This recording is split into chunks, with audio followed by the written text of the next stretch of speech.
Make America healthy again. That's the name of the platform Robert F. Kennedy Jr. launched with President-elect Donald Trump. I'm going to let him go wild on health. It contains a wide-ranging list of promises that could significantly change healthcare in the United States. There's no vaccine that is, safe and effective. RFK Jr. has criticized vaccines and their safety. CBS News spoke with him in 2019 at a rally in Albany for opponents of vaccine mandates. How in the world can we justify mandating a medical intervention when we have no idea what the downside risks are?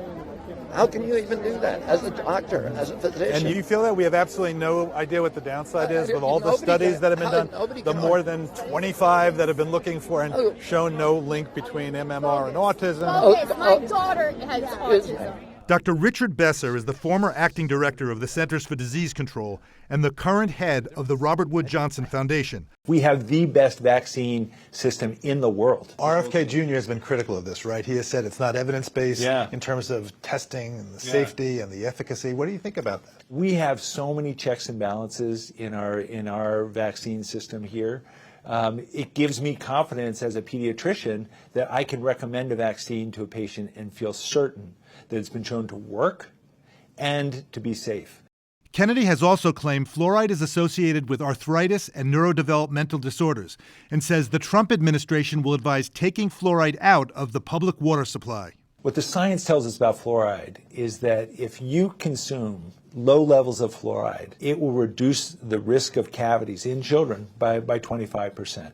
And it's totally safe to do that. The CDC named fluoridation of drinking water one of the great public health achievements of the 20th century, but it's become controversial. In September, a federal court ruled the EPA had to review the levels of fluoride in water. But right now, parents are hearing from RFK Jr., you know what?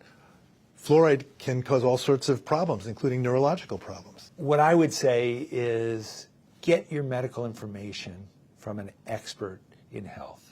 From your doctor, from your nurse, from your pharmacist. Is there a potential for there to be too much fluoride in the water, though? I mean, there are some areas where that could happen. Well, one of the important reasons that we invest in public health is to do things like monitor the water supply and make sure the levels are at a safe and effective level and not a level that's too low or too high. So that parent who is believing RFK Jr. and is worried about the risks of toxicity of fluoride, if their water supply has fluoride in it, what are they supposed to do to opt out of that? There is so much misinformation out there about a wide range of health issues. Fluoride is one of those. You're bringing up a built-in friction, right, between public health, where you're making decisions for hundreds of millions of people, and somebody's right to make a decision for themselves.